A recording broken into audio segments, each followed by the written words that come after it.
हाय, मैं हूं मिथिलेश और आप देख रहे हैं हमारा यूट्यूब चैनल ट्रिकी बायोलॉजी। तो आज के क्लास में आपको हम बताएंगे chapter number two. Chapter number two ये बायोलॉजी का दूसरा चैप्टर है और इस चैप्टर में हम देखेंगे sexual reproduction in flowering plant. यहाँ से हम देखेंगे, ये बोर्ड के लिए आपको बता रहे हैं। BCB 2021 का एग्जामिनेशन जो होने जा रहा है उसके लिए शॉर्ट रिवीजन नोट्स ये तैयार हो रहा है। इसको आप लोग गौर से देखें और समझें तो कम समय में आपकी अच्छी रिवीजन हो जाएगी, ठीक है ना। तो यहाँ से देखेंगे, यहाँ से सबसे पहला यहाँ से चैप्टर देखें। चैप्टर हम देख रहे हैं, कल आपको एक स्टार्ट किए थे, आज ये दूसरा चैप्टर है। इसमें sexual reproduction in flowering plant, इसी फ्लावरिंग प्लांट का नाम हम देते हैं एंजियोस्पर्म। यानी हम देखेंगे इसी के लिए आप वर्ड यूज कर सकते हैं एंजियोस्पर्म। अब देखिए एंजियोस्पर्म का मीनिंग क्या होता है। तो इसके मीनिंग में हम देखेंगे वो प्लांट जिसके सीड के ऊपर सीड कोट होगा। जैसे देखेंगे ये हम कोई सीड बनाया है और इस सीड के ऊपर सीड कोट हो गया, तो ये क्या हुआ, सीड कोट। और इसी सीड कोट का होना एंजियोस्पर्म को इंडिकेट करता है ना। तो हम देखेंगे वो सारे प्लांट के बारे में स्टडी करेंगे जिसमें सेक्सुअल रिप्रोडक्शन होता है और वो एंजियोस्पर्म को बिलोंग करते हैं। यहाँ पर केवल हमें एंजियोस्पर्म के बारे में देखना है। वैसे देखें प्लांट को टोटल 5 डिवीजन में बांट करके पढ़े थे। सबसे पहले देखेंगे एल्गी होता है, फिर देखेंगे एल्गी के बाद दूसरा होता है ब्रायोफाइटा, ब्रायो के बाद होता है टेरिडोफाइटा, टेरिडोफाइटा के बाद होता है जिम्नोस्पर्म और फिर होता है एंजियोस्पर्म। ये जो एंजियोस्पर्म जो है, ये एंजियोस्पर्म सबसे एडवांस टाइप का प्लांट है। इस चैप्टर में इसी के बारे में देखेंगे, इस सबों के बारे में हमें कोई नॉलेज नहीं देखना है।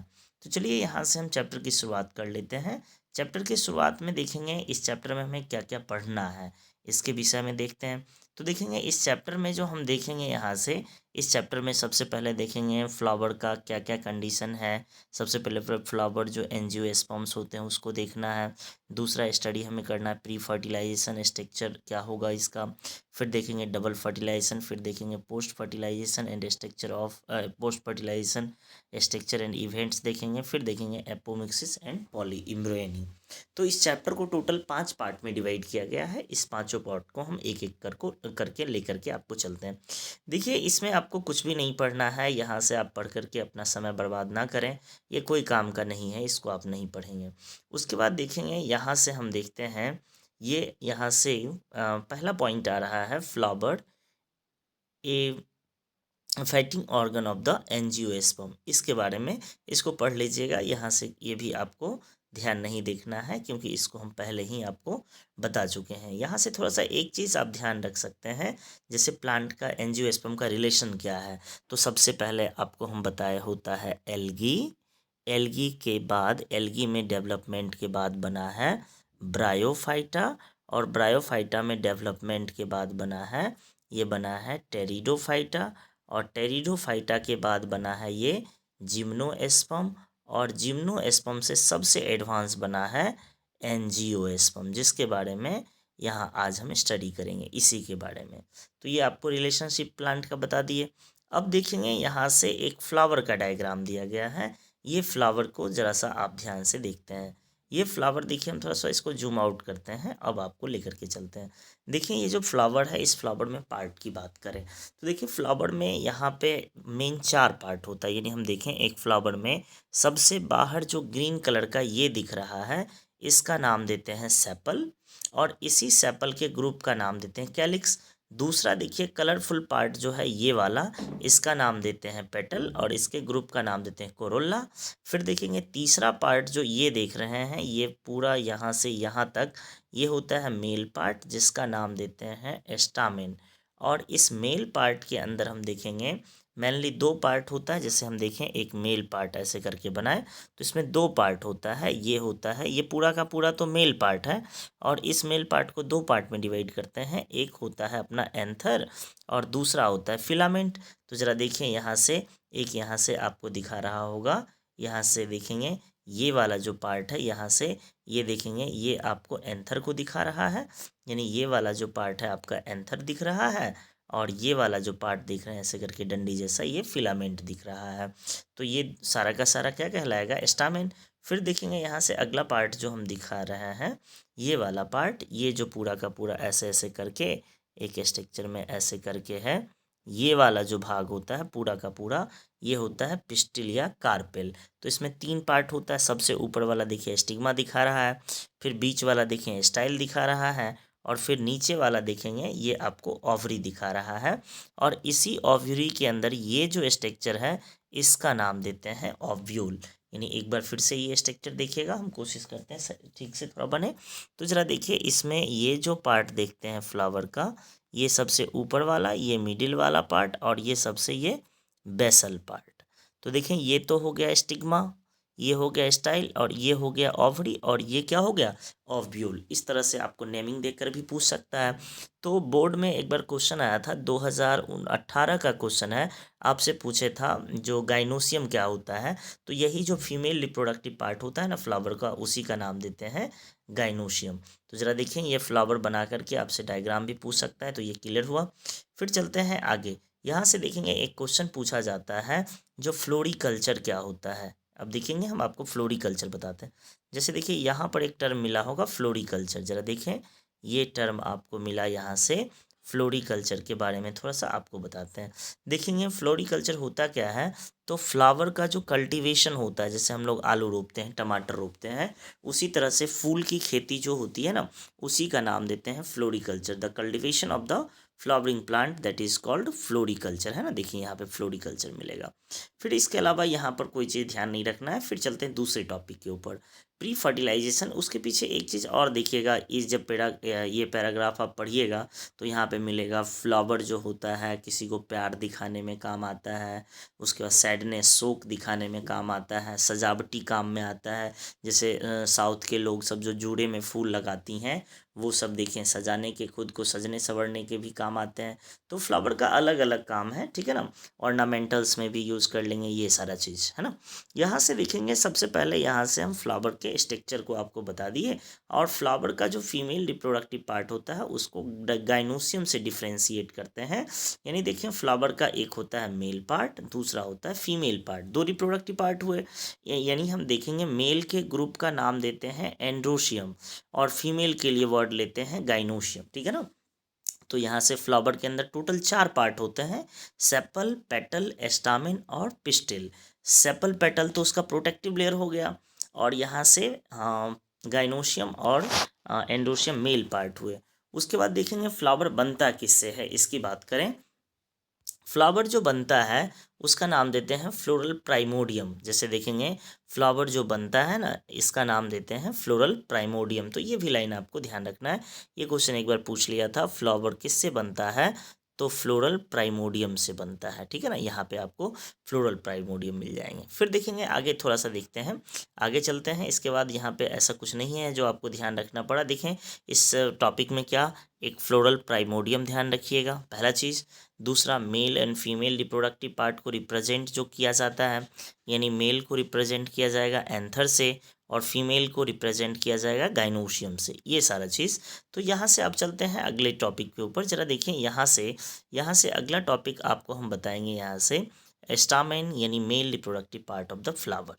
देखेंगे यहाँ से स्टामेन को हम बता रहे हैं। सबसे पहले देखिएगा स्टामेन का डायग्राम आपका क्लियर होना चाहिए। तो देखिए ये जो डायग्राम है ये स्टामेन का डायग्राम है। इस डायग्राम में आप देख पाएंगे, जैसे इस डायग्राम में देखें तो एक सबसे ऊपर पला पार्ट जो होता है एंथर होता है, और बीच में ये पूरा का पूरा स्टॉक लाइक स्ट्रक्चर जो होता है, छड़ी के जैसा स्ट्रक्चर, यही होता है फिलामेंट। यानी हम देखेंगे स्टामेन जो होते हैं मेल रिप्रोडक्टिव पार्ट को रिप्रेजेंट करता है। और ये देखेंगे, इसमें हम देखेंगे ये जो स्टामेन है, यहाँ से देखेंगे स्टामेन के 2 पार्ट होता है। एक जो होता है सिलेंड्रिकल पार्ट जो होता है उसका नाम देते हैं फिलामेंट। ज़रा देखिए एक सिलेंड्रिकल पार्ट होता है जिसका नाम देते हैं फिलामेंट, और दूसरा बाइलोब्ड स्ट्रक्चर होता है। यानी एंथर को आप कट करें तो इस तरह से इसके अंदर 2 लोब मिलता है, इसलिए इसको बोलते हैं बाइलोब्ड स्ट्रक्चर, और इसका नाम देते हैं एंथर, ठीक है ना। अब देखेंगे यहाँ से आगे चलते हैं। अब देखिए फिलामेंट के पार्ट में मैं बता रहा है। जैसे देखिए फिलामेंट को आप देखिएगा तो फिलामेंट के 2 पार्ट मिलेंगे, एक ये पार्ट, एक देखेंगे यहाँ से रिप्रेजेंट कर रहे हैं, एक ये पार्ट। इसका नाम देते हैं प्रॉक्सिमल पार्ट, इसका नाम देते हैं प्रॉक्सिमल पार्ट, और एक ये पार्ट, इसका नाम देते हैं डिस्टल पार्ट। जरा देखिए प्रॉक्सिमल का क्या काम होगा, प्रॉक्सिमल का काम होगा ये थैलेमस से जोड़ेगा, और डिस्टल का काम क्या होगा, ये एंथर से जोड़ेगा। तो इसी चीज़ को यहाँ से फिर से यहाँ से हम बता देते हैं एक बार। जरा देखें यहाँ से हम बताएं, ये बाइलोब्ड होता है और फिलामेंट का जो प्रॉक्सिमल पार्ट होता है वो अटैच करता है थैलेमस के साथ। और देखेंगे यहाँ से और पेटल्स के साथ भी कर सकता है। और देखेंगे स्टामेन का लेंथ जो होता है अलग अलग प्लांट में, अलग अलग स्पीसीज में अलग अलग तरह से होगा, ठीक है ना। अब देखेंगे और एंथर का नंबर भी अलग अलग स्पीसीज में अलग अलग होगा यहाँ से, ठीक है ना। फिर देखेंगे यहाँ से हम चलते हैं शेप के लिए। अब देखेंगे अगर इसका शेप देखिएगा, डायग्राम देखेंगे तो यहाँ पे आपको बताया गया है। अब देखिए एंथर के लिए यहाँ से हम आपको बताएं, फिर देखें फिलामेंट का प्रॉक्सिमल किससे जुटेगा, प्रॉक्सिमल जुटेगा थैलेमस से, और डिस्टल पार्ट जो होता है ये एंथर से जुड़ता है। अब देखेंगे एंथर के लिए एंजियोस्पर्म का जो एंथर होता है इसके अंदर 2 लोब होता है, इसलिए आपको यहाँ से एंथर के लिए बाइलोब्ड कहा गया है। और इसके अंदर 2 थीका होता है, इसलिए इसको बोलते हैं डाइथीकस। और इस तरह से जो स्ट्रक्चर बन जाते हैं लॉन्गिट्यूडनल सेक्शन में देखें तो उसके अंदर टोटल 4 स्ट्रक्चर बन जाएंगे। जैसे देखेंगे ये हो गया, एक बीच में यहाँ से आ गया, जैसे ये मान लीजिए ये जो आ गया ये बाइलोब्ड को इंडिकेट कर रहा है। और साथ ही साथ यहाँ से हम देखेंगे दूसरे कलर का यूज़ करके बता दें कि यहाँ से एक थीका 2 थीका, तो दोनों के मिलने से जरा देखिएगा 4 को घर बना के नहीं बना, 1 2 3 और 4, ये 4 सैक बने हैं, इसी का नाम देते हैं टेट्रास्पोरेंजिएट। तो यहाँ पे 4 स्ट्रक्चर बनता है और चारों स्ट्रक्चर 4 माइक्रोस्पोरेंजियम बनते हैं, इसके लिए इसका नाम देते हैं टेट्रास्पोरेंजिएट। और ये टेट्रास्पोरेंजिएट ही आगे चल करके यही स्पोरेंजिएट ये जो स्ट्रक्चर में होते हैं ट्राइगोनल होता है, जैसे कि 1 2 3 और 4, ये चारों के चारों इस तरह से अरेंज्ड होते हैं, 1 2 3 4, ये ट्राइगोनल स्ट्रक्चर होते हैं, ये चारों कोनों पे होते हैं। और इसी का नाम हम देते हैं माइक्रोस्पोरेंजियम। और यही माइक्रोस्पोरेंजियम आगे चल करके डेवलप करके ये बना लेता है पॉलन सैक को। तो आपसे पूछेगा एंथर के अंदर कितना माइक्रोस्पोरेंजियम, 4, ये चारों के चारों किस में बदलते हैं, पॉलन सैक में। तो पॉलन सैक भी कितने हो गए, 4 हो गया। अब देखेंगे ये क्वेश्चन भी इम्पोर्टेंट है, आपसे पूछ लेता है। देखेंगे ये भी यहाँ से आप पूछ सकता है, जो एंथर का डायग्राम बना करके नेमिंग करिए, यानी स्टामेन का डायग्राम, ये भी आपसे पूछ सकता है। और दूसरा यहाँ पे क्वेश्चन आता है, जो ये क्वेश्चन पूछेगा स्ट्रक्चर ऑफ माइक्रोस्पोरेंजियम, तो माइक्रोस्पोरेंजियम का स्ट्रक्चर भी आपसे पूछ सकता है। तो देखेंगे माइक्रोस्पोरेंजियम के स्ट्रक्चर में यहाँ से देखेंगे माइक्रोस्पोरेंजियम जो होते हैं उसके अंदर 4 प्रोटेक्टिव लेयर होता है। जैसे देखिए यहाँ से हम बनाने की कोशिश करते हैं, जरा देखिए यहाँ से हम बनाए तो जैसे देखिए ये हुआ माइक्रोस्पोरेंजियम, इसके अंदर सबसे बाहर जो होता है ये होता है एपिडर्मिस, उसके बाद जो होता है ये होता है एंडोथीसियम, उसके बाद होता है मिडिल लेयर, और सबसे अंदर में होता है टैपिटम। अंदर में टैपिटम हुआ, फिर मिडिल लेयर हुआ, फिर एंडोथीसियम हुआ, और फिर जा कर के होता है एपिडर्मिस, यानी लास्ट में क्या होता है एपिडर्मिस। यानी टोटल का टोटल हम बात करें 4 लेयर होगा। चारों का नाम देखेंगे, यहाँ से चारों का नाम हम देखें तो आप देख पाएंगे चारों का नाम यहाँ से हम आपको बताते हैं। जरा देखिए चारों का नाम क्या क्या है। सबसे पहले देखिएगा चारों के नाम में सबसे पहले यहाँ पर देखिएगा सबसे पहला होता है एपिडर्मिस, फिर होता है एंडोथीसियम, फिर होता है मिडिल लेयर, और फिर होता है tapetum. Epidermis number 1, endothecium 2, middle layer 3 और टैपिटम 4, टोटल 4 स्ट्रक्चर यहाँ पर होगा। अब देखेंगे चारों का काम हम एक एक करके देख लेते हैं, ठीक है ना। अब देखेंगे यहाँ से जो हम देखें ये जो अपना एपिडर्मिस जो होता है वो एपिडर्मिस जो होता है डेड होता है, सबसे बाहर वाला लेयर होता है, और टैपिटम सबसे अंदर वाला लेयर होता है ना। अब देखिए मिडिल लेयर जो होता है ये 2 होता है, जैसे मिडिल लेयर का लेयर जो होता है टोटल 2 होता है। और एंडोथीसियम जो होता है ना नरिशमेंट करता है, खाना देता है डेवलपिंग पॉलन ग्रेन्स को। ये सारा का सारा हो गया। अब देखेंगे यहाँ से हम देखते हैं, जैसे मान लीजिए एक डायग्राम हम बना करके आपको बताते हैं। जैसे देखिए एक डायग्राम बनाते हैं, ये मान लीजिए कोई माइक्रोस्पोरेंजियम हो गया, और इस माइक्रोस्पोरेंजियम के अंदर बहुत तरह के यहाँ पे टिश्यू होंगे, बहुत यहाँ से टिश्यू हैं साइड साइड में। जरा देखिए ये सारे के सारे टिश्यू हैं, इस टिश्यू का नाम देंगे माइक्रोस्पोरेंजियस टिश्यू। और यही माइक्रोस्पोरेंजियस टिश्यू आगे चल करके बनाता है माइक्रोस्पोरेंजियम। तो यहाँ से आपको कहा जाएगा जो होमोजीनस टिश्यू जो होता है ना माइक्रोस्पोरेंजियस के अंदर, उसी का नाम देते हैं माइक्रोस्पोरेंजियस टिश्यू। और यही क्या करता है, आगे चल करके माइक्रोस्पोर को माइक्रोस्पोरेंजियम को बनाता है। अब देखेंगे यहाँ से हम देखते हैं माइक्रोस्पोरोजेनेसिस, यानी यहाँ से देखेंगे माइक्रोस्पोर कैसे बनेगा। जरा देखिए, मेल को यहाँ पर मेल का जो स्पोर होता है ये होता है वेरी स्मॉल, यानी फीमेल के रिगार्डिंग काफ़ी ज़्यादा स्मॉल होता है, इसलिए मेल पार्ट का नाम देते हैं माइक्रो, है ना, माइक्रोस्पोर। यानी हम पॉलन ग्रेन के लिए ही कौन सा वर्ड यूज़ करेंगे, माइक्रोस्पोर वर्ड यूज़ करेंगे। तो ज़रा देखिए ये होगा कैसे, इसको हम आपको बताते हैं। ज़रा देखेंगे यहाँ से, सबसे पहले देखिए अभी तुरंत हम बताए थे इसके अंदर 4 लेयर जो होता है, उस 4 लेयर को यहाँ से बताए। देखिए सबसे बाहर एपिडर्मिस, उसके बाहर एंडोथीसियम, उसके अंदर मिडिल लेयर 2 लेयर का बना होगा, फिर जा कर के ये आपको मिलेगा। ज़रा देखिए यहाँ से, ये टैपिटम हो गया, ये देखो ना, ये टैपिटम हो गया, और टैपिटम क्या करेगा, इसको नरिशमेंट प्रोवाइड करेगा, ठीक है ना। अब देखेंगे यहाँ से, यहाँ चलते हैं, अब इसको हम बताते हैं माइक्रोस्पोरोजेनेसिस क्या होता है। ये टॉपिक बड़े काम का है, ये पूछ सकता है माइक्रोस्पोरोजेनेसिस से आप क्या समझते हैं, what do you mean by microsporogenesis. जरा देखिए माइक्रोस्पोरोजेनेसिस है क्या, एक होता है माइक्रोस्पोर मदर सेल। तो माइक्रोस्पोर मदर सेल से जो देखेंगे यहाँ से कहेंगे the process of formation of microspore from from a pollen mother cell throughout the meiosis cell division that is called microsporogenesis. यानी यहाँ से एक क्वेश्चन पूछता है, जो बताइए माइक्रोस्पोरोजेनेसिस में कौन सा सेल डिवीजन होता है। तो देखेंगे माइक्रोस्पोरोजेनेसिस के अंदर जो सेल डिवीजन होता है उसका नाम देते हैं मियोसिस सेल डिवीजन। जरा देखेंगे यहाँ मिलेगा मियोसिस सेल डिवीजन, और इस मियोसिस सेल डिवीजन के बाद टोटल 4 सेल के ग्रुप बनेंगे, टोटल 4 माइक्रोस्पोर बनेंगे, और यही 4 माइक्रोस्पोर का नाम देंगे माइक्रोस्पोर टेट्राड। यानी चारों के चारों जो माइक्रोस्पोर बनते हैं वो एक दूसरे से जुटे होते हैं, इसलिए इसका नाम देते हैं माइक्रोस्पोर टेट्राड, ठीक है ना। अब देखेंगे यही टेट्राड आगे चल करके एक दूसरे से फ्री होता है, और फ्री होकर के पॉलन ग्रेन में बदल जाता है। यानी देखें जैसे एक हम बोलें इसको PMC पॉलन मदर सेल, ये 2N होता है, इसमें मियोसिस हुआ, मियोसिस होने के बाद 4 बनाया स्ट्रक्चर, इसी का नाम दिया पॉलन टेट्राड, ये N होता है। और ये फिर देखेंगे यहाँ से क्या होगा, ये चारों के चारों अब अलग अलग हो जाते हैं, अब यही क्या कहलाएगा, पॉलन ग्रेन्स कहलाएंगे, ठीक है ना।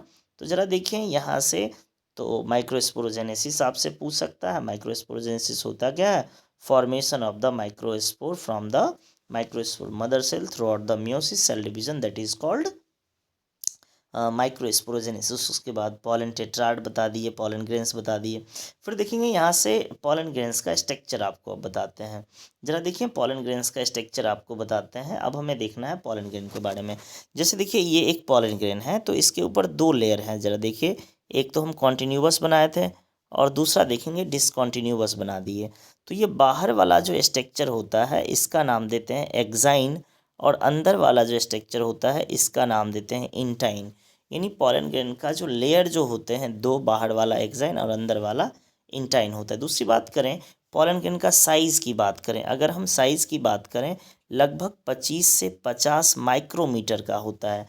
यानी कितने माइक्रोमीटर का, तो हम कह सकते हैं 25 to 50 माइक्रोमीटर, यानी इतना होगा। यानी इसका साइज़ फिक्स नहीं होता है, अलग अलग प्लांट में इसका अलग अलग साइज़ होता है, ठीक है ना।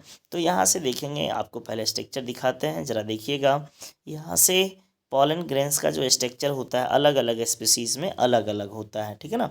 ज़रा देखिए ये डायग्राम आपको पॉलन टेट्राड को बता रहा है। फिर देखेंगे यहाँ से, अब देखेंगे आपको बताते हैं पॉलन ग्रेन्स के बारे में। देखेंगे पॉलन ग्रेन का जो बाहरी लेयर होता है इसका नाम देते हैं एक्साइन, और दूसरी बात करें पॉलन ग्रेन का साइज आपको बता ही दिए 25 से 50 माइक्रोमीटर का होगा, है ना। अब देखेंगे पॉलन ग्रेन का बाहरी लेयर जो होता है इसका नाम एक्साइन बोलते हैं, और ये जो बना होता है स्पोरोपोलिनिन से, ये भी क्वेश्चन पूछ लेता है।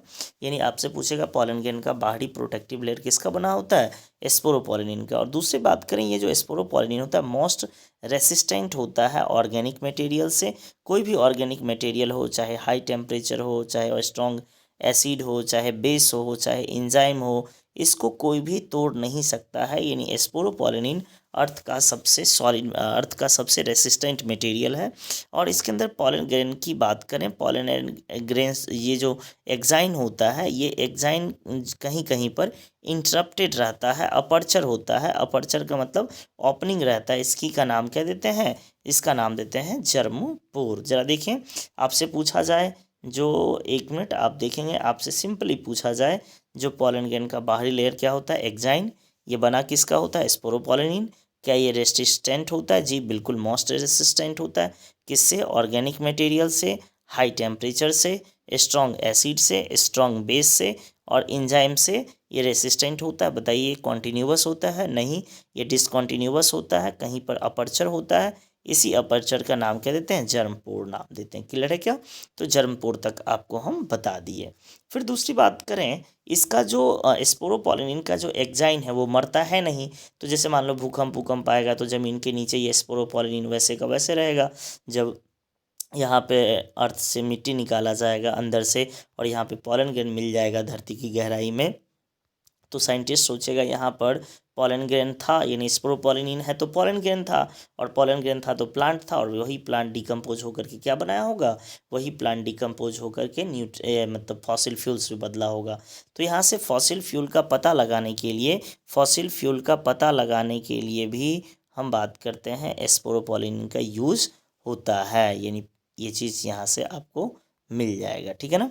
अब देखेंगे इसका जो इंटरनल लेयर होता है, अंदर वाला लेयर होता है, उसका नाम देते हैं इंटाइन, यानी पॉलन ग्रेन का बाहरी लेयर एक्साइन और अंदर वाला लेयर इंटाइन कहलाएगा। अब देखिए इंटाइन जो होता है ये कॉन्टिन्यूअस लेयर होता है, ये टूट टूट कर नहीं होता, और ये बना होता है किसका, तो यहाँ से हम देखेंगे इंटाइन जो बना होता है सेलुलोज एंड पैक्टीन का बना होता है, इसलिए इसका नाम देते हैं पैक्टोसेलुलोज भी इसको कह देते हैं। अब देखेंगे पॉलन ग्रेन के अंदर टोटल 2 न्यूक्लियस होते हैं। जरा देखें, 2 सेल होता है, जरा देखिएगा, एक सेल होता है जनरेटिव सेल और दूसरा होता है वेजिटेटिव सेल। जरा देखें, एक वेजिटेटिव सेल और दूसरा क्या, जनरेटिव सेल। वेजिटेटिव सेल का साइज बड़ा होता है, जनरेटिव सेल का साइज छोटा होता है। ठीक है ना। तो हम देखेंगे यहाँ से वेजिटेटिव सेल आगे चल करके पॉलन ट्यूब बनाता है और जनरेटिव सेल आगे चल करके मेल गैमिट बनाता है। देखेंगे the vegetative cell is bigger, यानी साइज में बड़ा होगा, has abundant food reserve and large irregular shaped nucleus, यानी जो वेजिटेटिव सेल्स होते हैं उसके पास साइटोप्लाज्म ज़्यादा होता है और न्यूक्लियस भी काफ़ी ज़्यादा बड़ा होता है। और the generative cell is a small, यानी और जनरेटिव सेल दिख रहा है आपको ना, ये स्मॉल होता है और इसके अंदर साइटोप्लाज्म भी कम होता है। और ये साइटोप्लाज्म किसके साइटोप्लाज्म में, वेजिटेटिव सेल के साइटोप्लाज्म में प्रेजेंट होते हैं। अब देखेंगे अगला पॉइंट यहाँ से आता है, लगभग 60% से भी अधिक एंजियोस्पर्म ऐसे होते हैं जिसके पॉलन ग्रेन 2 सेल स्टेज में डिस्चार्ज होते हैं, 2 सेल स्टेज में निकलते हैं। ये भी क्वेश्चन पूछा गया है। फिर चलते हैं यहाँ से, अब देखेंगे कुछ ऐसे भी प्लांट होते हैं जिसके पॉलन ग्रेन 3 स्टेज में निकलते हैं। यानी हुआ क्या, जैसे एक पॉलन ग्रेन है, इस पॉलन ग्रेन में एक तो वेजिटेटिव रहेगा ही रहेगा और जनरेटिव माइटोसिस करके 2 जनरेटिव में बदल गया, यानी ये दोनों क्या बना लिया, ये दोनों बन गया मेल गैमीट और ये बना वेजिटेटिव न्यूक्लियस। तो 2 सेल ये हो गया और 1 सेल ये, तो टोटल 3 सेल हो गए। तो कुछ पॉलन ग्रेन ऐसे होते हैं, कुछ एंजियोस्पर्म के पॉलन ग्रेन ऐसे होते हैं जो 2 मेल गैमीट एंड एक वेजिटेटिव सेल के फॉर्म में रिलीज होता है, उसी का नाम देते हैं 3 स्टेज लेयर में। तो आपसे पूछेगा जनरली जो मैक्सिमम एंजियोस्पर्म कितने सेल स्टेज में डिस्चार्ज होंगे, पॉलन ग्रेन 2 सेल स्टेज में, और कुछ जो होते हैं 3 सेल स्टेज में होगा। ठीक है ना। अब देखिए पॉलन ग्रेन का हार्मफुल इफेक्ट बताते हैं। जैसे देखो कोई किसी का नेजल चैम्बर है, इस चैम्बर में अगर बार बार पॉलन ग्रेन जाएगा, धूल कण जाएगा, तो इस आदमी को क्या हो जाएगा, इस आदमी को इन्फेक्शन हो जाएगा कि नहीं हो जाएगा, इस आदमी को इन्फेक्शन हो सकता है, यानी सर्दी खांसी हो जाएगा। और ये लगातार समय तक बना रहे, लंबे समय तक बना रहे, तो ये एक बीमारी का रूप धर लेता है जिसका नाम देते हैं एलर्जी। एलर्जी चाहे रेस्पिरेटरी ट्रैक में होगा तो ब्रोंकाइटिस नाम देंगे, या फिर इसी का नाम हम एस्थमा भी में भी बदल सकता है, ब्रोंकाइटिस में भी बदल सकता है, या फिर किसी भी रेस्पिरेटरी डिसऑर्डर में हो सकता है, रेस्पिरेटरी डिसऑर्डर इससे हो सकता है। एक प्लांट है जिसका नाम है पार्थेनियम। जरा देखिए, एक प्लांट है जिसका नाम है पार्थेनियम। ये पार्थेनियम को कहते हैं कैरेट ग्रास। और ये जो बाहर से विदेशों से जो खरीदा गया था गेहूँ जो खरीदा गया था, उसी के सीड के साथ पार्थेनियम चलाया था इंडिया में, और यहाँ इसके पॉलन ग्रेन जो होते हैं हम लोगों में एलर्जी काउज करता है। आपसे पूछेगा एक एलर्जन का नाम बताइए, तो एक एलर्जन का नाम आप क्या बताएंगे? एक एलर्जन का नाम बताएंगे पार्थेनियम या फिर कैरट ग्रास, ठीक है ना, जिसको कहाँ से लाया गया था, जैसे इंपोर्ट जो किया गया था गेहूं उससे ये आ गया था, ठीक है ना। इसी तरह से देखेंगे पॉलन ग्रेन्स का यूजफुल इफेक्ट।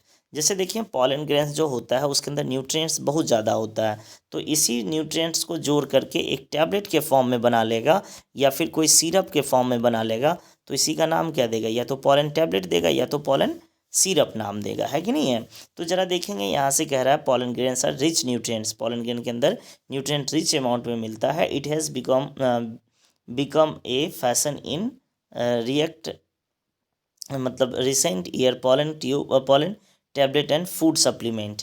यहाँ से हम देखेंगे रिसेंटली जो है ना इस पॉलन ग्रेन के न्यूट्रिएंट्स का यूज़ करके पॉलन टैबलेट और पॉलन सिरप भी बना लिया गया है, जिसको फूड सप्लीमेंट में यूज़ करता है।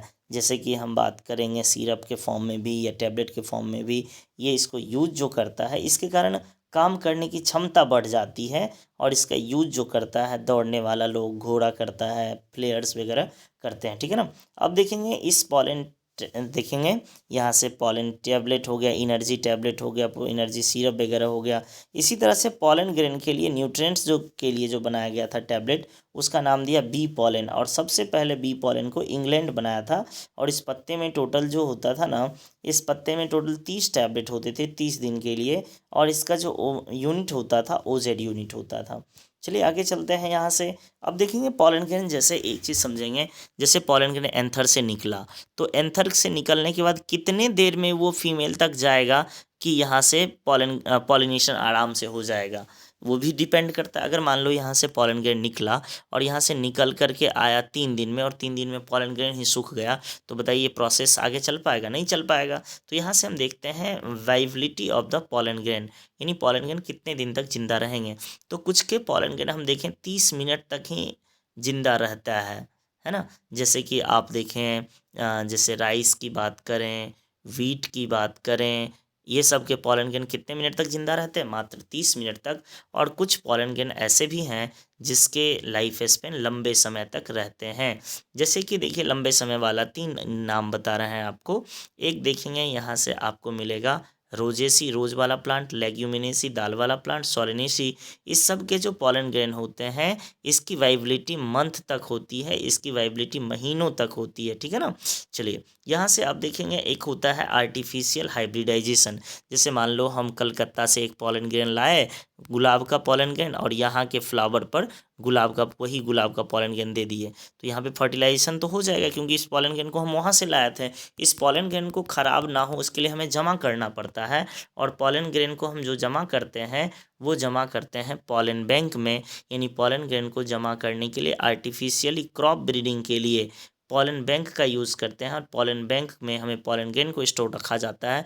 उसमें मीडियम लिया जाता है लिक्विड नाइट्रोजन, यानी लिक्विड नाइट्रोजन, और -196 डिग्री C पे रखेंगे, तब जा कर के ये हमारा पॉलन ग्रेन क्या होगा? स्टोर हो पाएगा, ठीक है ना। अब देखेंगे यहाँ से फीमेल रिप्रोडक्टिव पार्ट को हम बता रहे हैं। तो देखेंगे फीमेल रिप्रोडक्टिव पार्ट को बनाए तो फीमेल रिप्रोडक्टिव पार्ट कुछ इस तरह से बनाते हैं। इसके 3 पार्ट, एस्टिग्मा, एस्टाइल और ओवरी, और इसके अंदर एक होता है ओव्यूल, ठीक है ना, ये चीज़। अब देखेंगे यहाँ से हम देखेंगे the gynoecium represent the male reproductive part of the flower. ये क्वेश्चन भी पूछता है, आपसे पूछ लेगा, आप हमें ये बताइए फीमेल रिप्रोडक्टिव पार्ट का यानी फ्लावर का फीमेल रिप्रोडक्टिव पार्ट किसको रिप्रेजेंट करता है?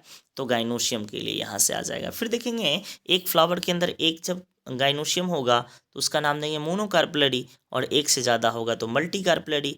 अगर मल्टीकार्पेलिडी है, अगर सारे के सारे एक दूसरे से फ्यूज्ड हैं गाइनोशियम, तब इसका नाम देंगे सिनकार्पस, और अगर ये सारे के सारे एक दूसरे से फ्री हैं तब इसका नाम देंगे एपोकार्पस। और इसमें पार्ट की बात करें तो पार्ट यहाँ पे स्टिग्मा हो गया, स्टाइल हो गया, ओवरी हो गया, ये सारा चीज़। अब देखेंगे स्टिग्मा का क्या काम है। जैसे देखेंगे फ्लावर का जो फीमेल का ऊपर वाला ही ना पार्ट स्टिग्मा हुआ, स्टिग्मा का क्या काम होगा? स्टिग्मा का काम हुआ इस पर पॉलन ग्रेन आएगा, तो यहाँ से stigma serve as the landing platform of the pollen grain, for the pollen grain. ये क्या करता है स्टिग्मा, पॉलन ग्रेन के लिए लैंडिंग प्लेटफॉर्म प्रोवाइड करता है, ठीक है ना। फिर चलते हैं यहाँ से, इलोंगेटेड सिलेंड्रिकल पार्ट जो होता है इसका नाम स्टिग्मा स्टाइल देते हैं। और इसके बाद जो बेसल पार्ट होता है वो होता है ओवरी। तो 3 पार्ट, ऊपर वाला पार्ट स्टिग्मा पॉलन ग्रेन को लेने के लिए, फिर लॉन्गिट्यूडनल पार्ट स्टाइल, और फिर बेसल पार्ट फुला हुआ, ये क्या कहलाता है ओवरी। और इसी ओवरी के अंदर प्रेजेंट रहते हैं ओव्यूल्स, और इसी ओव्यूल्स के कारण यहाँ से कैविटी बनता है जिसका नाम ओवेरियन कैविटी देते हैं। और इसी ओवेरियन कैविटी में प्लासेंटा के साथ यहाँ से जुटा होता है ओव्यूल्स। अब देखेंगे नेक्स्ट पेज पे आइएगा, तो वही जो डायग्राम हम बता रहे थे वही सारा यहाँ पर दिया है। जरा देखें, ये मोनोकार्पलरी का है और ये दोनों मल्टी कार्पलरी का है। ये मल्टी कार्पलरी सिनकार्पस क्योंकि जुटा हुआ है सारा, और ये सारे के सारे फ्री हैं इसलिए मल्टी कार्पलरी एपोकार्पस का कंडीशन है। फिर देखेंगे यहाँ से फीमेल रिप्रोडक्टिव पार्ट में, आप देखिएगा फीमेल रिप्रोडक्टिव पार्ट में प्लासेंटा से जुटा होता है मेगा स्पोरेंजिया, और मेगा स्पोरेंजिया को कॉमनली क्या कहते हैं, ओव्यूल्स कहते हैं। और अगर किसी ओवरी के अंदर एक ओव्यूल होगा तो यहाँ पे एक ही ओव्यूल के लिए नंबर में कहा गया, जैसे वीट के अंदर, पैडी के अंदर, मैंगो के अंदर एक ओव्यूल होगा। लेकिन कुछ ऐसे भी ओवरी होते हैं जिसके अंदर कई सारे ओव्यूल्स होंगे, जैसे कि देखें यहाँ से आपको हम बता दें, पपाया के अंदर, एक ही फ्रूट के अंदर कई सारे सीड, वाटरमेलन कई सारे सीड का मतलब ओव्यूल, ऑर्किड्स, ये सारा चीज़, ठीक है ना। अब चलते हैं यहाँ से आगे, आपको ले चलते हैं structure of the mega sporangium. यानी वहाँ पर माइक्रो स्पोरेंजियम का स्ट्रक्चर देखे थे, यहाँ पर मेगा स्पोरेंजियम का। जरा देखिए मेगा स्पोरेंजियम का स्ट्रक्चर यहाँ पर बना हुआ है। जरा देखिए मेगा स्पोरेंजियम के स्ट्रक्चर को कहाँ से लाए हैं, ध्यान दीजिएगा। पहले आप यहाँ से देखेंगे, जैसे ये हम बताएं, ये फीमेल का ओवरी हुआ, तो ओवरी के अंदर ये जो होता है यही तो होता है ओव्यूल, और इसी का नाम देते हैं मेगा स्पोरेंजियम। इसी मेगा स्पोरेंजियम को यहाँ पर ऐसे करके के तब बनाया गया है, ठीक है ना। ये ऐसे है और इसको हम जो बनाए हैं वो एनसीईआरटी में दिया गया है ऐसे करके। तो यही डायग्राम एज इट इज़ है। तो देखेंगे यहाँ से ओव्यूल जो होते हैं, ओव्यूल कहिए या मेगा स्पोरेंजियम कहिए, बात एक ही है। अब देखें ये जो ओव्यूल्स होते हैं, ये जो ओव्यूल्स हैं अपने, इस ओव्यूल्स में देखिएगा सबसे पहले आपको ध्यान रखना है, इसके अंदर 2 प्रोटेक्टिव लेयर है, एक ये और एक ये आउटर प्रोटेक्टिव लेयर, और ये क्या है, इनर प्रोटेक्टिव लेयर। काम खत्म। और देखेंगे एक जगह है जहाँ पर इंटेगुमेंट है ही नहीं, ये आउटर इंटेगुमेंट और ये इनर इंटेगुमेंट, दोनों इंटेगुमेंट जहाँ पर नहीं होते उसका नाम देते हैं माइक्रोपाइल, और माइक्रोपाइल वाला एंड का ओव्यूल का नाम देते हैं माइक्रोपाइलर पोल। और माइक्रोपाइलर पोल के जस्ट अपोजिट जो होता है, आप देख पाएंगे नीचे, ये क्या होता है, नीचे वाला ये देखिएगा, ये होता है चलेजल पोल, ठीक है ना। अब देखेंगे यहाँ से माइक्रोपाइलर और चलेजल हो गया। फिर चलते हैं यहाँ से, इस इंटेगुमेंट के अंदर जो होता है, ये देखेंगे outer integument, inner integument, micropyle, micropylar pole और चलेजल पोल हो गया। अब देखेंगे इनर इंटेगुमेंट के अंदर कुछ सेल्स का यहाँ पे मास सेल बना हुआ है, ये ग्रुप बना हुआ है, जिसको देखेंगे यहाँ पे हम कलर जो कर रहे हैं, ये अपना है न्यूक्लियस वाला पार्ट, और न्यूक्लियस के अंदर स्टोर्ड फूड मटेरियल्स होता है। अब देखिए न्यूक्लियस के बाद एक अंदर सा खोला बना हुआ है, इसका नाम देते हैं एम्ब्रियो सैक। जरा देखिएगा एम्ब्रियो सैक, और एम्ब्रियो सैक में अब देखिएगा ये पूरा का पूरा ओव्यूल है, ओव्यूल जिस डंटी के साथ प्लासेंटा के साथ जुटेगा फनिकल, और यहाँ से ओवरी मतलब फनिकल जो जहाँ पर ओव्यूल्स के बॉडी के साथ जुटता है उसका नाम क्या देते हैं, हाइलम। तो ये सारा डायग्राम आपको ध्यान रखना है, ये पूछता है। तो देखेंगे यहाँ से हम अभी जो बताया उसी को एक बार फिर से हम बता देते हैं। जरा देखिए मेगा स्पोरेंजियम मतलब ओव्यूल, और ये ओव्यूल्स के अंदर हम देखेंगे एक स्टॉक लाइक जुटा होता है स्ट्रक्चर जो प्लासेंटा से जुटता है, फनिकल कहलाता है। और फनिकल ओव्यूल के बॉडी के साथ जहाँ पर जुटता है उसका नाम हाइलम बोलते हैं। अब देखिए हाइलम के बीच में यहाँ से फनिकल, ये सब तो हो ही गया, और इसके ऊपर 2 प्रोटेक्टिव लेयर होता है जिसका नाम देते हैं इंटेगुमेंट, बाहर के लिए आउटर और अंदर के लिए इनर। और जहाँ पर इंटेगुमेंट एब्सेंट होता है वहाँ पर एक ओपनिंग मिलती है जिसका नाम देते हैं माइक्रोपाइल, और इसके जस्ट ऑपोजिट का नाम देते हैं चलेजल। फिर देखेंगे इसके अंदर इंटेगुमेंट के अंदर मास्ट सेल होता है जिसका नाम देते हैं न्यूक्लियस, और यही न्यूक्लियस के अंदर रिजर्व फूड मटेरियल्स होता है जो एम्ब्रियो सैक को, यानी एम्ब्रियो सैक यानी फीमेल गैमेटोफाइट को बनने में हेल्प करता है। ये सारा चीज़ आपको बता दी है। फिर देखेंगे यहाँ से आगे चलते हैं, फिर देखिएगा यहाँ से एम्ब्रियो सैक के लिए बताते हैं। जैसे देखेंगे यहाँ से एम्ब्रियो सैक बनता कैसे है, तो इम्ब्रियो सैक को फीमेल गैमिटोफाइट कहते हैं, तो बता ही दिए।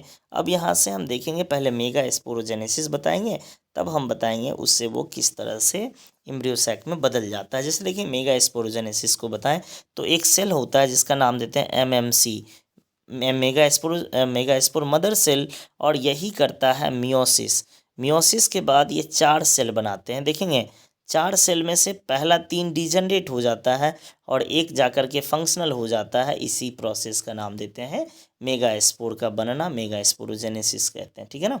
अब देखेंगे यहाँ से जैसे आप देखेंगे ये देखिएगा, यहाँ से आपको डायग्राम से बताते हैं। ये माइक्रोपाइल हुआ, न्यूक्लियस, और एक सेल एक्टिव हुआ जिसका नाम दिए मेगा स्पोर मदर सेल। इसका नाम क्या दिए? इसका नाम दिए megaspore mother cell, short में एमएमसी। अब देखेंगे इसमें जब मियोसिस होगा तो मियोसिस के बाद 2 सेल, 2 से 4 सेल। जरा देखेंगे यहाँ से 2 से 4 सेल बने, 4 में से ऊपर वाला 3 जो होता है डिजेनरेट हो जाता है और एक हो जाता है फंक्शनल। इसी का नाम देते हैं फंक्शनल मेगा स्पोर। अब यही functional megaspore embryo sac को बनाने के लिए कैपेबल होगा। ठीक है ना। जरा देखेंगे यहाँ से क्या कहा जा रहा है। यहाँ से देखेंगे पूरा चीज़ यही कह रहा है, जो मतलब एक 4 मेगा स्पोर बना और जिसमें से क्या हो गया, 4 मेगा स्पोर में से 3 जो होता है डिजेनरेट हो जाता है ना। 3 डिजेनरेट हो जाएगा, 3 डिजेनरेट हो जाता है और एक फंक्शनल हो जाता है जिसका नाम देते हैं फंक्शनल मेगा स्पोर। और यही फंक्शनल मेगा स्पोर आगे चल करके इम्ब्रियो सैक यानी फीमेल गैमिटोफाइट को बनाता है। यानी पूरा का पूरा इम्ब्रियो सैक को बनाता है एक ही फंक्शनल मेगा स्पोर, इसलिए इसका डेवलपमेंट का नाम देते हैं मोनोस्पोरिक डेवलपमेंट। ठीक है ना, इसको बोलेंगे मोनोस्पोरिक डेवलपमेंट। अब देखेंगे यहाँ से, इसको ज़रा देखिएगा, यहाँ से एक जो ये था फंक्शनल मेगा स्पोर, ये तो अपना फंक्शनल मेगा स्पोर था, यही आगे चला, यहाँ आया, पहला बार माइटोसिस किया तो 2 न्यूक्लियस, 2 से 4, 4 से 8 न्यूक्लियस बनाए और यही न्यूक्लियस धीरे धीरे यहाँ पर अरेंज्ड हो गया। जरा देखिए ये हम स्ट्रक्चर अब आपको क्लियर कराते हैं। देखिए ये एक एम्ब्रियो सैक का स्ट्रक्चर, हम थोड़ा सा स्क्रीन रोटेट करते हैं जिससे आपको और अच्छे से क्लियर से दिख जाएगा। ज़रा देखें इसमें आपको क्लियर कट यहाँ से थोड़ा सा स्क्रीन रोटेट किए हैं, उसके बाद देखिएगा आपको ये आराम से दिख जाएगा। उसके लिए ज़रा देखें ये डायग्राम आपको हम बताने की कोशिश करते हैं। ज़रा देखें इस डायग्राम का, ये तो रहा जैसे देखेंगे टोटल 8 न्यूक्लियस था। 8 न्यूक्लियस में से देखेंगे क्या बता रहा है, टोटल 8 न्यूक्लियस था। 8 न्यूक्लियस में क्योंकि 1 से 2, 2 से 4, 4 से 8 बना था। 8 न्यूक्लियस में से एक न्यूक्लियस के ऊपर सबसे पहले सेल वाल आ जाता है माइक्रोपाइलर एंड में, और इसका नाम देते हैं एग सेल। और इसके हेल्प करने के लिए 2 सेल मॉडिफाइड हो जाते हैं जिसका नाम देते हैं सिनर्जिड। 4 में से 3 का काम हो गया, बच गया एक, एक चला जाता है सेंटर में। उसी तरह से चलेजल एंड की 4 न्यूक्लियस में से 3 के ऊपर सेल वॉल बन जाता है, बना लेता है एंटीपोडल, और एक चलाता है सेंटर में। तो सेंटर में कितने न्यूक्लियस हैं, ये और ये 2 न्यूक्लियस, और इस दोनों न्यूक्लियस को कहते हैं पोलर न्यूक्लियाई, जिसके अंदर कंडीशन होता है n+n होता है। इस तरह से देखेंगे, और इस तरह से सिनर्जिड के अंदर जो कुछ फिंगर लाइक प्रोजेक्शन मिलते हैं जिसका नाम देते हैं फिलीफॉर्म एपरेटस, जो कि पॉलन ट्यूब को एंट्री के लिए हेल्प प्रोवाइड करेगा। ठीक है ना। फिर हम जैसे थे वैसे स्किन कर लेते हैं।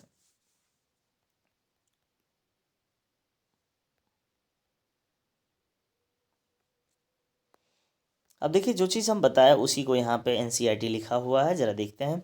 यहाँ से कहा जा रहा है कि एक फंक्शनल जो होता है माइटोसिस करता है, 2 न्यूक्लियस, 2 से 4, 4 से 8, यानी यहाँ पे होता है फ्री न्यूक्लियर डिवीजन। यानी पहले न्यूक्लियस डिवाइड हो जाता है, फिर जा कर के सेल वॉल बनते हैं। यहाँ पे फ्री न्यूक्लियर डिवीजन होगा जिससे 2, 2 से 4, 4 से 8 न्यूक्लियस बनेंगे।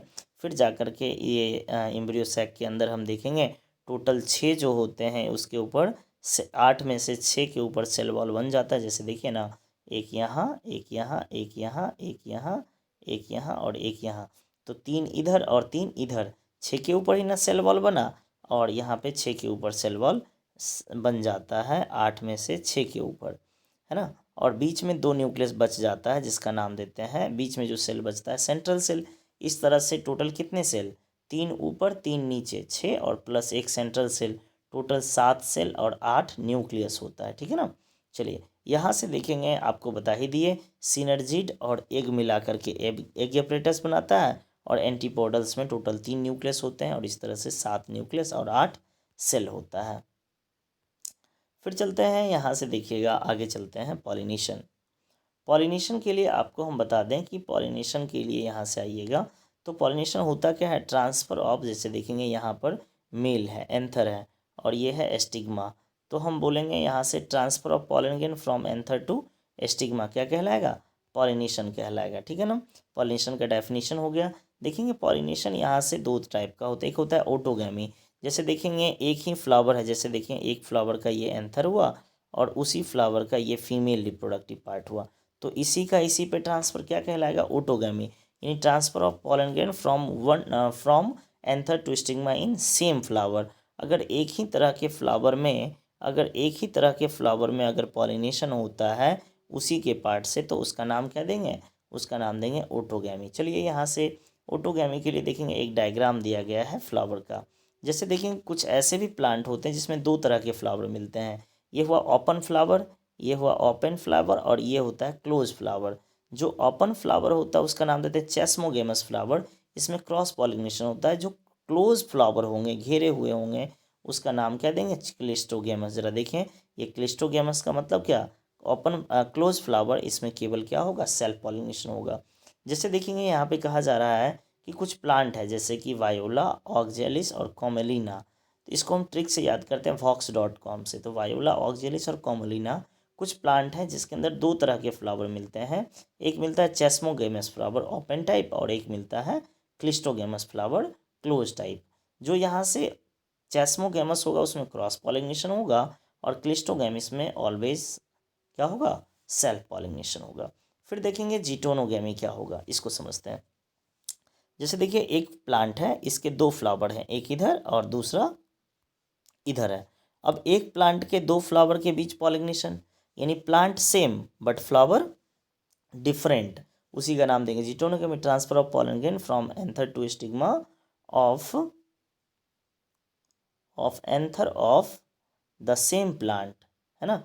और यहाँ पे सेम प्लांट के अलग अलग फ्लावर के बीच पॉलिनेशन होगा, तो नाम क्या देंगे इसका, जीटोनोगेमी। ये जेनेटिकली तो होते हैं सिमिलर, लेकिन यहाँ से मतलब इकोलॉजिकली कैसा होता है, क्रॉस होता है।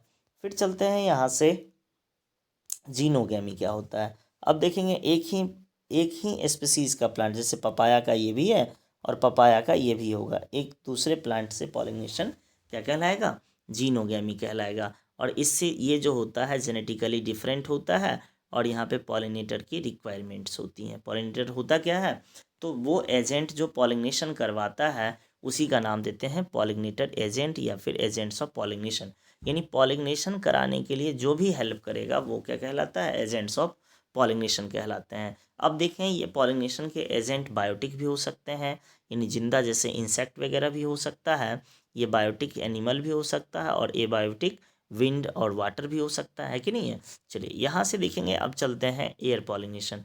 जरा देखो एयर पॉलिनेशन में एयर पॉलिनेशन हवा में पॉलन ग्रेन को उड़ना है, तो उड़ने के लिए कैसा होना चाहिए पॉलन ग्रेन को, यानी हवा में तभी ना ये उड़ पाएगा जब पॉलन ग्रेन लाइट वेट होगा, हल्का होगा, बिना चिपचिपी होगा, नॉन स्टिकी होगा और साथ ही साथ वो हवा के साथ आराम से सूखा होगा, तभी वो आराम से एक जगह से दूसरी जगह उड़ सकता है ना। अब देखेंगे इसके लिए हम देखेंगे उड़ना चाहिए तभी इन्हें पॉलिनेशन कराएगा। चलिए यहाँ से हो गया। फिर देखेंगे इसके जो पॉलन ग्रेन जो बनते हैं एयर पॉलिनेशन में, वो लार्ज नंबर में पॉलन ग्रेन बनाते हैं और इसके फ्लावर के जो स्टिग्मा होते हैं वो फैदरी होता है ताकि पॉलन ग्रेन आराम से आ सके। ठीक है ना। अब यहाँ से देखेंगे, यहाँ से अब देखिएगा आपको अब बताते हैं वाटर पॉलिनेशन। जैसे देखेंगे एयर पॉलिनेशन के लिए नाम देते हैं, विंड पॉलिनेशन के लिए नाम देते हैं एनीमोफिली। एनीमोफिली यानी हम बात करेंगे, आपसे पूछेगा एयर पॉलिनेशन को क्या बोलते हैं, एनीमोफिली बोलते हैं। इसी तरह से वाटर पॉलिनेशन का नाम देते हैं हाइड्रोफिली। यानी वाटर पॉलिनेशन का क्या नाम देंगे, वाटर पॉलिनेशन का हम नाम देते हैं हाइड्रोफिली। हाइड्रोफिली यानी पानी से पॉलिनेशन होगा तो क्या नाम देंगे, हाइड्रोफिली, और वाटर से होगा तो क्या नाम देंगे, एनीमोफिली। जरा देखें यहाँ से पानी वाला जो पॉलिनेशन होता है, पानी से जिसमें पॉलिनेशन होगा वो लिमिटेड स्पीसीज में होता है। लगभग 30 जेनेरा हैं प्लांट के जिसके अंदर पॉलिनेशन यहाँ पर होगा वाटर से। अब देखेंगे जनरली सारे एक मतलब एक्वेटिक प्लांट के अंदर पॉलिनेशन वाटर से नहीं होता है। जैसे कुछ प्लांट जैसे कि ब्रायोफाइटा हो गया, टेरिडोफाइटा हुआ, इस सब के अंदर हम देखेंगे किससे होगा, जैसे एल्गी हो गया, ब्रायोफाइटा हो गया, टेरिडोफाइटा, इस सब के अंदर पॉलिनेशन तो वाटर से होगा। लेकिन एंजियोस्पर्म बहुत कम ही एंजियोस्पर्म है जिसमें पॉलिनेशन वाटर से होता है। जिसमें वाटर से होता है पॉलिनेशन, उसके कुछ एग्जाम्पल देखिएगा, जैसे वैलिशनेरिया हो गया, हाइड्रिला हो गया, जुस्टेरा हो गया। ये 3 एग्जाम्पल आपको ध्यान रखना है वाटर पॉलिनेशन के लिए।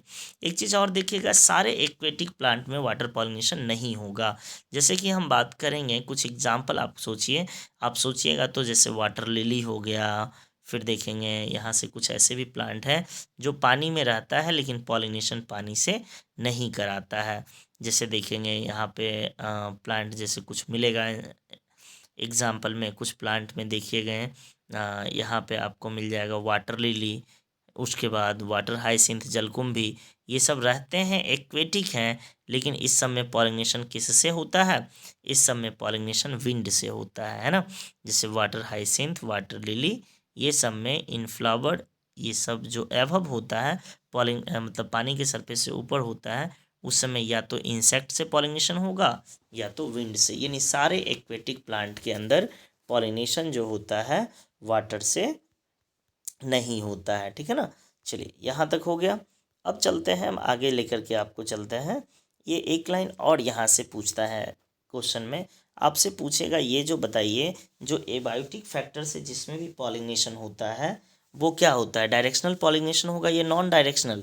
तो देखेंगे जिसमें भी जिसमें भी मतलब एबायोटिक पॉलिनेशन होगा वो क्या कहलाता है, वो कहलाता है नॉन डायरेक्शनल पॉलिनेशन।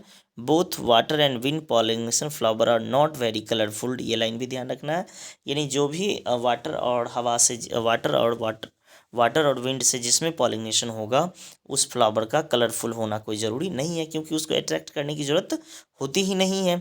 फिर देखेंगे जिसमें भी वाटर पॉलिनेशन होता है उसके जो पॉलन ग्रेन होते हैं चिपचिपे होते हैं, स्टिकी होता है, ठीक है ना। चलिए ये डायग्राम कोई काम का नहीं है, काम का तो है जब डिटेल्स में पढ़ाया जाता है, तो अभी उतना बताते चलें तो दिक्कत हो जाएगा। चलिए अब देखते हैं एनिमल से जो पॉलिनेशन होता है उसका नाम देते हैं जूफिली। यानी पानी से पॉलिनेशन को हाइड्रोफिली, एयर के पॉलिनेशन को एनेमोफिली, और यहाँ से जू एनिमल के पॉलिनेशन को नाम क्या देंगे, जूफिली। जैसे वाटर से हाइड्रोफिली, एयर से एनिमोफिली, और एनिमल से तो जूफिली नाम देंगे। जैसे कि यहाँ पे कुछ एग्जांपल हम देखेंगे, ये पॉलिनेशन चींटी से होता है तो नाम देते हैं एंटीमोफिली, बी से होता है, बटरफ्लाई से होता है। इस तरह से बहुत सारे वर्ड्स हैं, इंसेक्ट्स हैं जिससे पॉलिनेशन होगा। कुछ एग्जांपल हम बोल रहे हैं, जैसे हम देखते हैं अगर इंसेक्ट से होगा तो उसका नाम देंगे एंटेमोफिली, अगर चमगादड़ से होगा क्रिप्टेरोफिली नाम देंगे, सांप से होगा तो ऑफियोफिली नाम देंगे, अगर बर्ड्स से होगा तो ऑर्निथोफिली नाम देंगे। इस तरह से 2-3 आपको ध्यान रखना है। अब ज़रा देखें जिसमें भी पॉलिनेशन, ज़रा देखिए यहाँ पे फ्लावर है और ये इंसेक्ट है, ये फ्लावर पे इंसेक्ट क्यों गया होगा, या तो इसका फ्लावर उसको अच्छा लगा होगा रंग में, या तो सुगंध के लिए, या तो फूड के लिए गया होगा, है कि नहीं है। चलिए यहाँ से देखेंगे, यहाँ से कुछ प्लांट और पॉलिनेशन का, यानी हम बोलेंगे प्लांट का और इंसेक्ट का पॉलिनेशन के लिए दोनों का एक अच्छा रिलेशन है। जैसे कि मॉथ और यूक्का का प्लांट में पॉलिनेशन होता है, यूक्का एक प्लांट का नाम है, मॉथ एक इंसेक्ट का नाम है। तो मॉथ यहाँ पर जाएगा अपने अंडे को रखेगा और यहाँ पे यूक्का का पॉलिनेशन हो जाएगा, तो दोनों का रिलेशनशिप हो जाता है मेंटेन। फिर देखेंगे एक सबसे बड़ा प्लांट एमॉर्फिलस का फ्लावर का नाम दिया गया है टॉलेस्ट फ्लावर एमॉर्फिलस, इस तरह से। अब ज़रा देखेंगे यहाँ से हम देखते हैं कुछ एग्जाम्पल और ज़रा देखते हैं। जैसे देखिए एक आता है यहाँ से पॉलन रॉबर या नेक्टर रॉबर। जैसे देखेंगे कोई इंसेक्ट है, जैसे मान लीजिए कोई इंसेक्ट है, फ्लावर के ऊपर बैठा, उसका रस चूस लिया लेकिन पॉलिनेशन नहीं कराया, या फिर पॉलन ग्रेन खा लिया, पॉलिनेशन नहीं कराया, तो उसका नाम क्या देते हैं, वैसे इंसेक्ट का, उसे इंसेक्ट का नाम देते हैं, वैसे इंसेक्ट का नाम देंगे पॉलन रॉबर या इंसेक्ट मतलब नेक्टर रॉबर, ठीक है ना। अब देखेंगे out breeding devices. Out breeding devices यहाँ पे उतना डिटेल्स आपको बोर्ड में नहीं पूछा जाएगा, ठीक है ना, समय के अभाव के कारण ये आपको नहीं बता रहे हैं। पॉलन पिस्टल इंटरेक्शन, अब देखेंगे ये हमेशा ऐसा ही होता है कि मान लो एक फ्लावर है, ये तो निश्चित नहीं है, अगर ये गुलाब का फ्लावर है तो इसके ऊपर गुलाब का पॉलन ग्रेन आए, किसी का भी पॉलन ग्रेन आ सकता है। तो इससे बचने के लिए प्लांट का जो स्टिग्मा है, जैसे देखें प्लांट का स्टिग्मा है, ये स्टाइल है और ये ओवरी है, तो इसके पूरे पार्ट में जान पहचान की क्रिया चलती है, इसी का नाम देते हैं pollen pistil interaction. The interaction between pollen grains and the whole gynoecium that is called pollen pistil interaction. ठीक है ना। तो यहाँ से अब चलते हैं अगले टॉपिक पे, यहाँ से इसके अगले टॉपिक पे चलें। यहाँ से देखेंगे इसके अगले टॉपिक पे, यहाँ से हम चलते हैं। तो अगला टॉपिक यहाँ से आपको हम बताते हैं।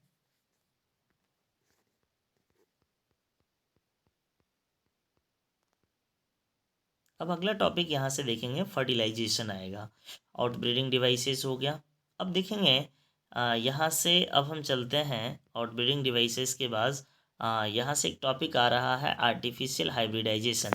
जैसे देखिए आर्टिफिशियल हाइब्रिडाइजेशन में क्या यूज़ करेंगे, इमेस्कुलेशन और बैगिंग। इमेस्कुलेशन होता क्या है, कोई फ्लावर से, मान लो ये फ्लावर है, ये फ्लावर का मेल पार्ट है और ये उसका फीमेल पार्ट है। अब इसके एंथर को काटना, एंथर को काटना इमेस्कुलेशन कहलाएगा। और एंथर को अगर हम काट दिए तो बचेगा क्या, बचेगा ये गाइनोशियम। तो गाइनोशियम को पन्नी से ढक देंगे ताकि दूसरा पॉलन ग्रेन यहाँ पर नहीं आए। तो यहाँ से अनवांटेड पॉलन ग्रेन को, अनवांटेड पॉलन ग्रेन से गाइनोशियम को बचाने के लिए एक पॉलीथीन का लेयर लगाया जाता है, उसी का नाम क्या देते हैं, बैगिंग। और एंथर को काटना क्या कहलाएगा, इमेस्कुलेशन। ये दो सिस्टम है जो कि हम क्या कर सकते हैं, आर्टिफिशियल हाइब्रिडाइजेशन में इस टर्म का यूज़ कर लेते हैं। अब देखेंगे double fertilization, BVI important question यहाँ से पूछा जाता है। जरा देखेंगे डबल फर्टिलाइजेशन होता क्या है, इसको पहले समझते हैं। तो यहाँ पे देखेंगे, जैसे आप देखेंगे डायग्राम से समझें। इस डायग्राम में पहले हमें बनाना पड़ेगा डायग्राम, तब आपको समझ में अच्छे से आएगा। जैसे देखेंगे आपको बताए थे एम्ब्रियो सैक। एम्ब्रियो सैक के अंदर एक होता है एग, एक होता है दो होता है सिनर्जिड, एक होता है पॉलन न्यूक्लियाई, दो पॉलन न्यूक्लियाई और तीन यहाँ से एंटीपोडल्स होते हैं। अब देखेंगे जब पॉलन ट्यूब आता है पॉलिनेशन के बाद, तो यहाँ पर हम बात करते हैं दो मेल गैमिट होता है, एक जाकर के एग के साथ फर्टिलाइज कर लेता है और दूसरा पॉलन न्यूक्लियाई के साथ। अब देखेंगे जब यहाँ से हम बात करेंगे, एक एक लाइन बताते हैं।